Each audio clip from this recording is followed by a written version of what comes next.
Bueno, Nvidia lo hizo otra vez. Sacó una tecnología nueva, la mostró como si fuera el futuro absoluto de los videojuegos y terminó dividiendo a la gente más de lo que probablemente esperábamos. Y la verdad, yo entiendo perfectamente por qué pasó eso. Porque sí, lo nuevo de Deep Learning 5 suena tremendo. De hecho, en lo técnico la propuesta oficial es bastante ambiciosa, pero al mismo tiempo también entiendo a la gente que lo vio y dijo, pará, ¿esto está buenísimo o me están vendiendo algo medio raro? Y para mí yo creo que ahí está la clave del tema. No creo que el problema principal sea la tecnología en sí, creo que el problema fue cómo Nvidia la comunicó, cómo la posicionó y sobre todo qué sensación dejó la primera vez que la gente la vio. Porque una cosa es presentar una mejora técnica, en eso estamos todos de acuerdo, y otra muy distinta es presentar algo como si fuera una nueva era de los gráficos, y eso fue exactamente lo que Nvidia hizo.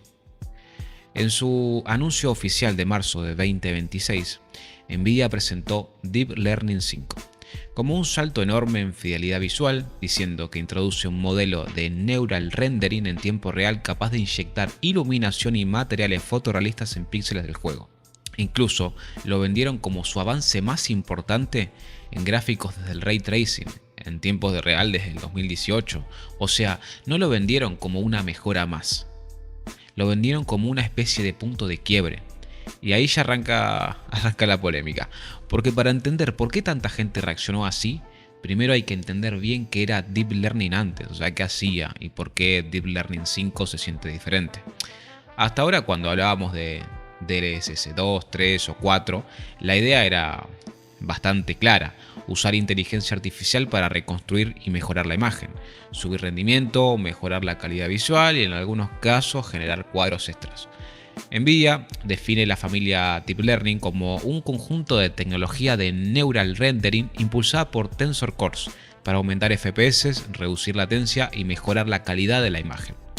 Traducido al idioma normal, el juego renderiza una base y la IA ayuda a completar mejor el resultado. Esto es, en vez de obligar a la placa a hacer todo de forma pesada, se renderiza una parte del trabajo y después el modelo de inteligencia artificial reconstruye, limpia y completa esa imagen final.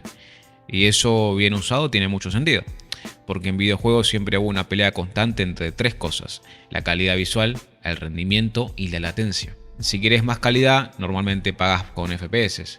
Si quieres más FPS, muchas veces bajas la calidad. Y si encima metes Ray Tracing, la carga sube todavía más.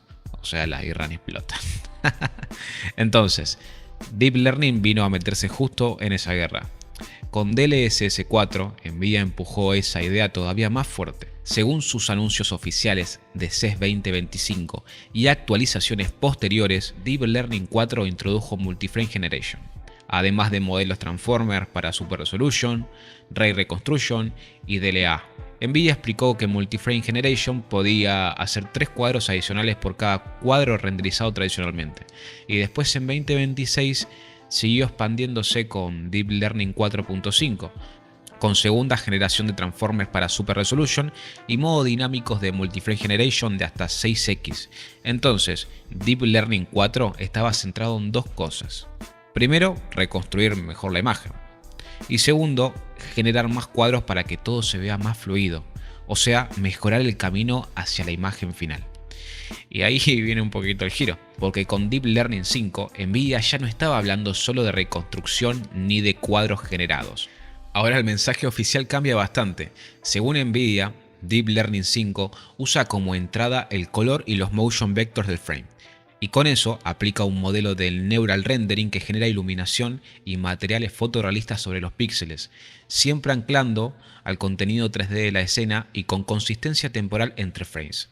Nvidia también afirma que el sistema entiende elementos semánticos como piel, pelo, tela y condiciones de iluminación, y que el resultado puede correr en tiempo real hasta en 4K. Acá es el punto donde cambia toda la conversación. Porque una cosa es que la inteligencia artificial te reconstruya mejor una imagen, y otra muy distinta es que empiece a intervenir en cómo se ve en la luz, los materiales, la superficie de los objetos o incluso la percepción de la escena. Antes la discusión era mucho más simple. ¿Se ve más nítido? Mete menos ghosting, sube los FPS, hay menos ruido en Ray Tracing. y cuánta latencia le agrega. Pero ahora la discusión se fue a la olla. La pregunta ya no es solamente si la imagen se ve mejor. La pregunta es, ¿mejor según quién? ¿Según el jugador? ¿Según Nvidia? ¿Según el benchmark? ¿O según la visión artística que tenía el estudio cuando diseñó ese juego? Y por eso, para mí, DLSS 5 no es solo un salto técnico, es también un salto medio filosófico, porque hasta DLSS 4 la inteligencia artificial estaba ayudando a renderizar mejor el juego. Ahora Nvidia te está diciendo que la inteligencia artificial también puede ayudar a decidir cómo debería verse esa imagen en términos de iluminación y materiales. Y eso ya toca algo delicado, porque en videojuegos más realismo no siempre significa más calidad. A veces un juego necesita verse más sucio, más estilizado, más frío, un poco más exagerado, más raro o más propio. No todo tiene que empujar hacia una especie de fotorrealismo premium. Y me parece que justamente por eso Nvidia, en su mismo anuncio oficial, se apuró a remarcar que los desarrolladores van a tener controles de intensidad, color grading y masking para decir dónde y cómo se aplican estas mejoras, con la idea de conservar la dirección artística del juego. Y para mí eso dice un montón. Porque cuando una empresa remarca tanto el control sigue siendo y estando en manos del desarrollador, es porque sabe perfectamente cuál va a ser la reacción natural de parte del público. O sea, la preocupación es obvia y es válida. La gente no piensa solo, che, loco, se ve más real. La gente piensa, ok, pero esto sigue siendo el juego del estudio o también está metiendo mano Nvidia con su criterio visual. Y ahí es donde nace la grieta. Por un lado están los que dicen, sí, esto me da más fidelidad y sigue corriendo bien, perfecto, dámelo ya. Y del otro lado están los que dicen, para. Si empezamos a dejar que la inteligencia artificial reinterprete cómo se ve la luz y los materiales, ¿no corremos el riesgo de que todos los juegos empiecen a parecer un poco entre sí? Y sinceramente yo entiendo las dos. Porque yo no creo que DLSS 5 sea una mala idea. Ni mucho menos una tecnología basura. De hecho, puede terminar siendo una locura técnica. Si realmente lo que Nvidia promete y el control artístico es tan fino como dicen, estamos hablando de una herramienta pesadísima. Una de esas tecnologías que dentro de unos años capaz miramos para atrás y decimos, ok, acá empezó otra etapa. Pero también creo que Nvidia cometió un error fuerte en cómo lo mostró, porque no la comunicó como una herramienta delicada y controlable para desarrolladores. La comunicó como una ambición enorme. Casi como si fuera el momento GPT de los gráficos, una forma de cerrar la brecha entre el render en tiempo real y los visual effects de Hollywood.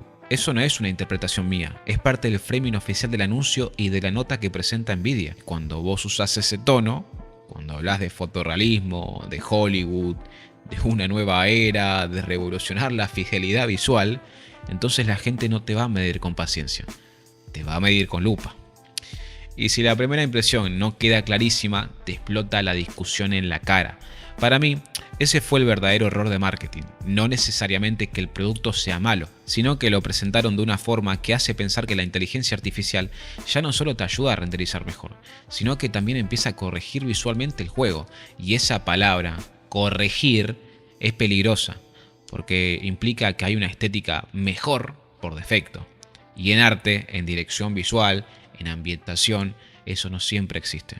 Entonces, mi postura hoy es bastante clara. Yo no estoy en contra de DLSS 5, pero tampoco compro el marketing sin cuestionarlo, porque el salto de DLSS 4 a DLSS 5 ya no es solo más cuadros, mejor reconstrucción o menos ruido. Ahora estamos entrando en un terreno donde la inteligencia artificial puede influir en cómo percibimos la imagen del juego. DLSS 4 se ha centrado oficialmente en MFG, Super Resolution, Ray Reconstruction y modelos Transformer.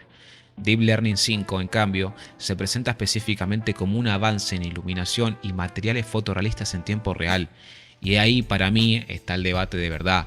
No si Nvidia sabe hacer tecnología, porque todos sabemos que sabe hacer tecnología, obvio que sabe. No si esto se ve impresionante en una demo, que seguramente sí, se ve impresionante. La pregunta importante es otra.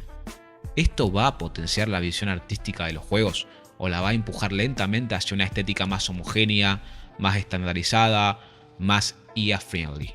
Porque si respeta la intención del estudio, puede ser espectacular.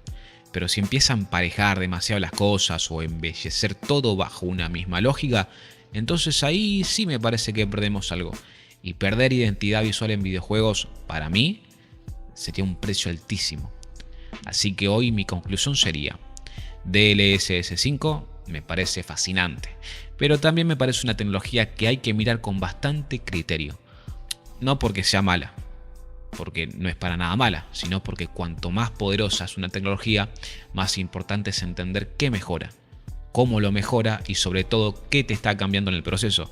Y en este caso, lo que está en discusión ya no es rendimiento, es imagen, es estilo, es dirección artística y también es identidad visual.